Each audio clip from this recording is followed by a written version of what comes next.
Welcome back to the reading of the poem of Man God, written by Maria Valtorta, Volume 2. Chapter 170, Part 2, The Sermon of the Mount, the Beatitudes, Part 1. You may say, are we then to hate the wealth that God granted us?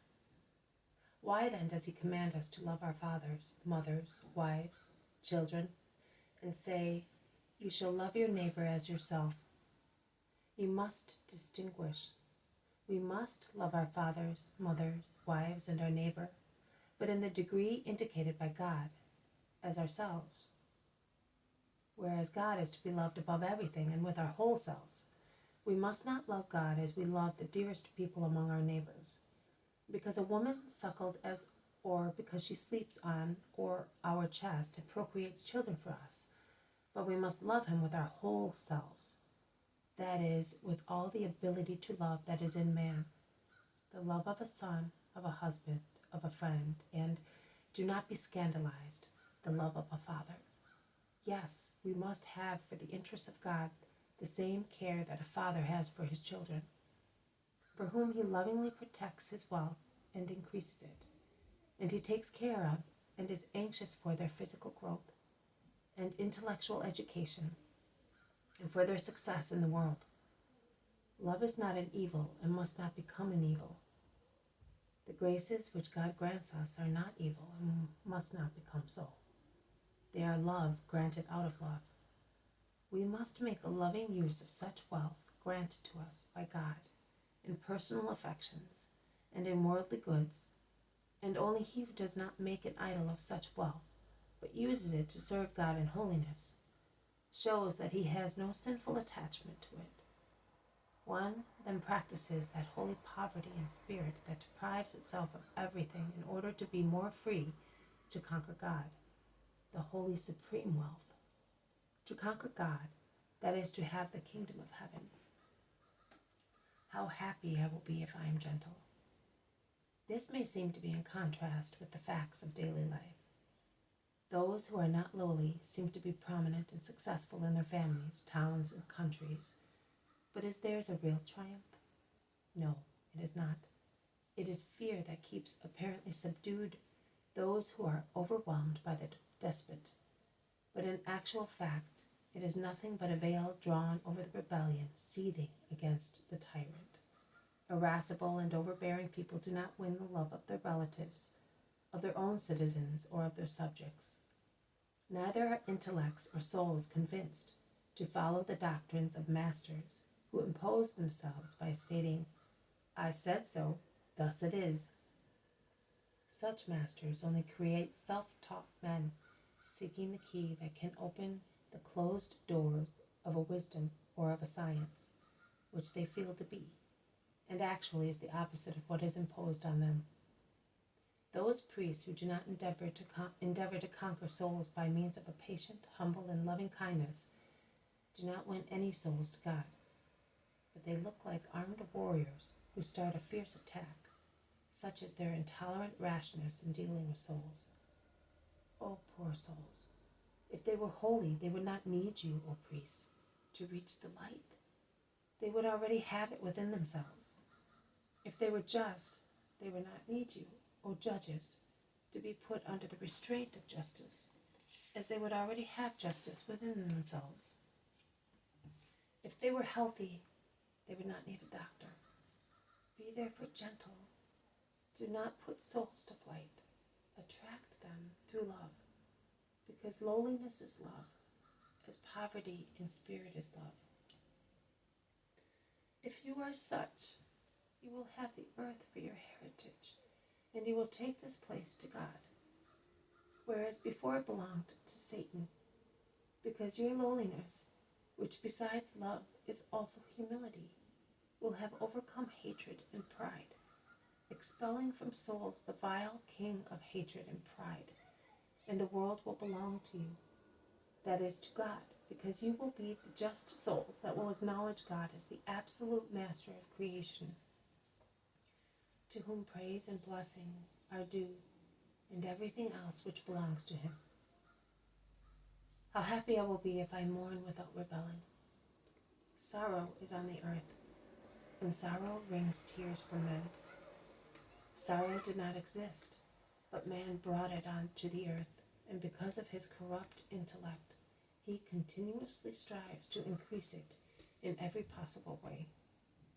Besides diseases and calamities ensuing from thunderbolts, storms, avalanches, earthquakes, man, in order to suffer and above all to make other people suffer, because we would like not only other people to suffer and not ourselves, the effects of means studied to make people suffer, man invents deadly weapons, which are more and more dreadful, and moral hardships, which are more and more cunning.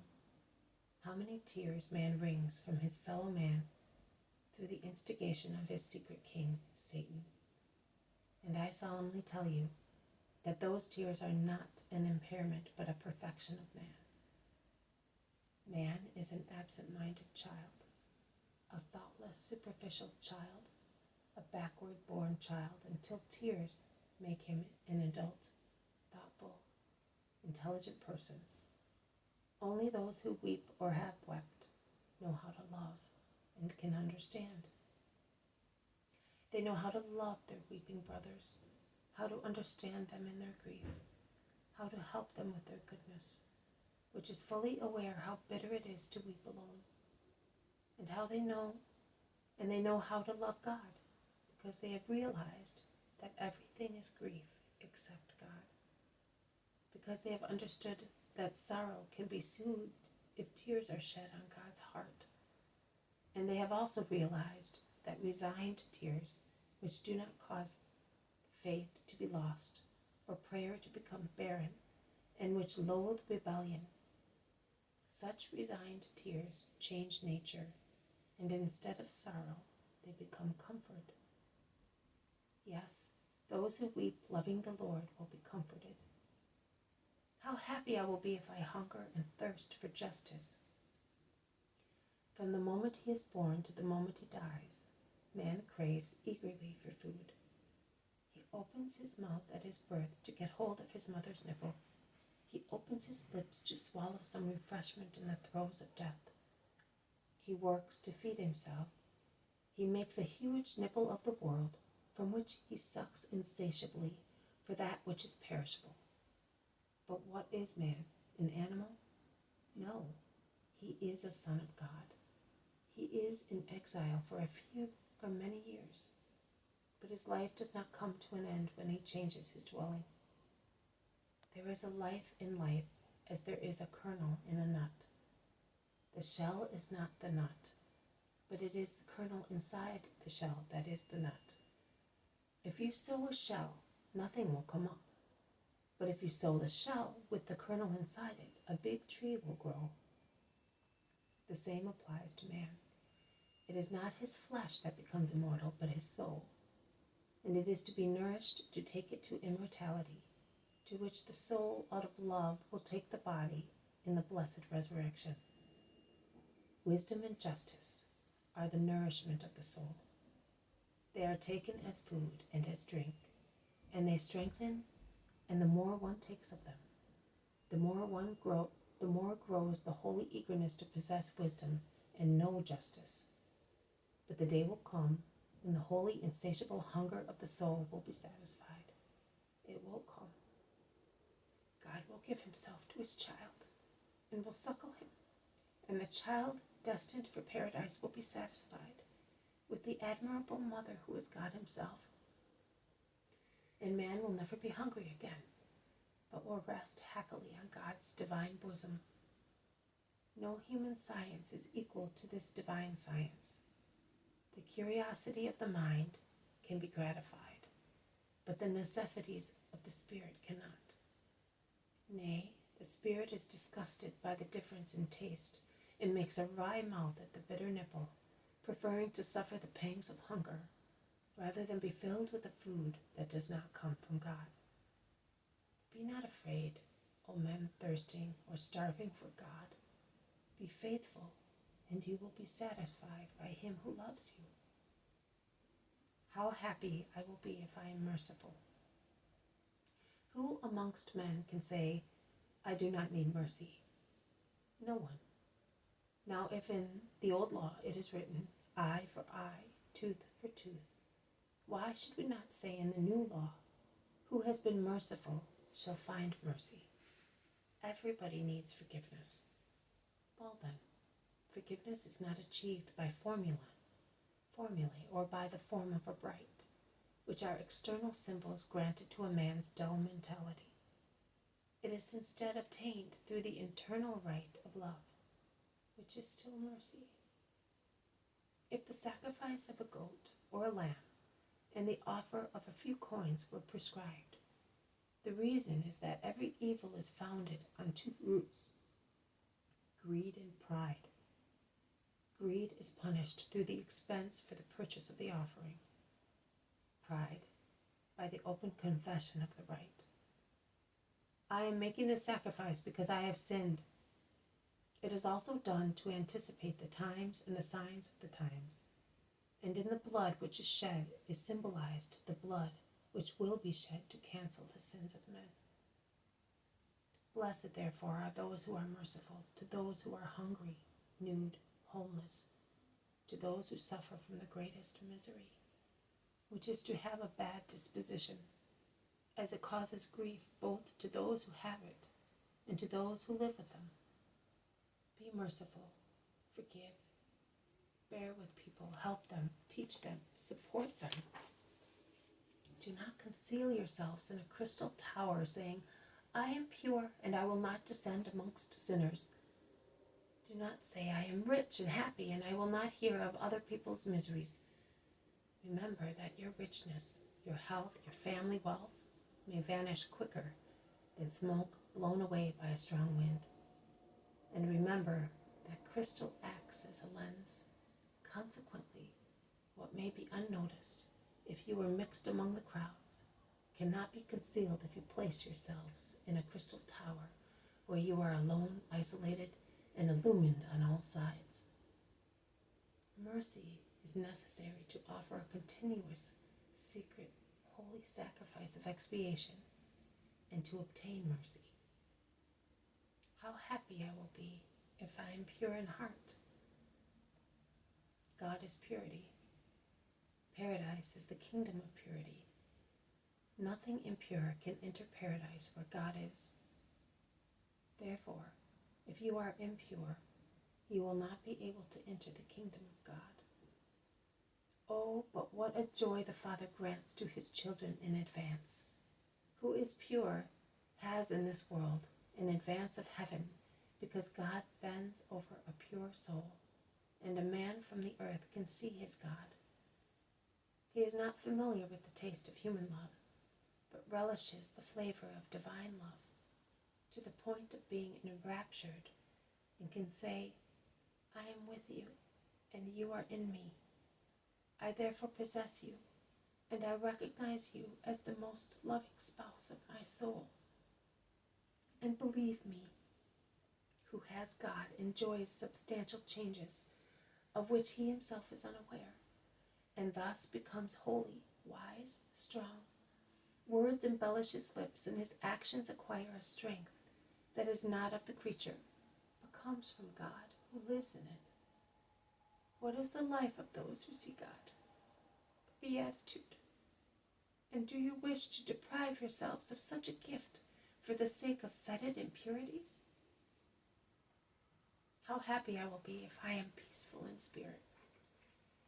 Peace is one of God's characteristics. God is to be found only in peace, because peace is love, whereas war is hatred. Satan is hatred. God is peace. No man can say that he is the Son of God. Neither can God call son a man who has an irascible soul, always ready to stir up a storm. Neither can he be called the Son of God who, although not a troublemaker himself, by means of his own great peace, does not help to calm the storm stirred up by other people. Who is peaceful propagates peace also without uttering any words. Master of himself, and, I dare say, master of God, he divulges himself as a lamp spreads its light, as a thurible exhales its perfume, as a wineskin holds wine, and this sweet oil, which is the spirit of peace issuing from the children of God, gives light in the foggy gloominess of ill feelings, and purifies the air from the miasmas of malice, and calms the raging waves of quarrels. Let God and men say that you are so. How happy I will be if I am persecuted in the cause of right. Man has become so devilish that he hates good wherever it is, and he hates who is good, as if who is good, even when silent, accuses and reproaches him. In fact, the goodness of one person makes the wickedness of a wicked person appear even more wicked. In fact, the faith of a true believer makes the hypocrisy of a false believer appear more clearly. In fact, he who by his way of living continuously bears witness to justice can but be hated by the unjust, and then the unjust are pitiless towards the lovers of justice. The same applies here as in wars. Man makes more progress in the satanic art of persecution than in the holy art of love. But he can persecute only what has a short life. What is eternal in man eludes the snare. Nay, it achieves a more energetic vitality than persecution itself. Life escapes through the bleeding wounds, or because of the privations that consume those who are persecuted. But the blood makes the purple of the future king, and the privations are as many steps to ascend the thrones that the Father has prepared for his martyrs, for whom are reserved the royal seats in the kingdom of heaven. How happy I will be if I am accused and abused falsely.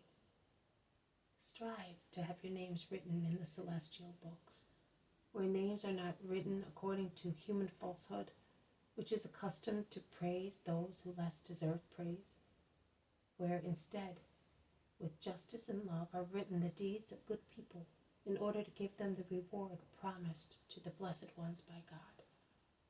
In the past, the prophets were calumniated and abused, but when the gates of heaven are opened, they will enter the city of God like imposing kings, and the angels will bow, singing out of joy. You too, who have been abused and accused falsely for being the children of God, will have a heavenly triumph, and when the time comes to an end and paradise is full, then every tear will be dear to you, because through it you will have conquered the eternal glory, which I promise you in the name of the Father. Go, I will speak to you again tomorrow. Only the sick people should remain, that I may relieve them from their pains.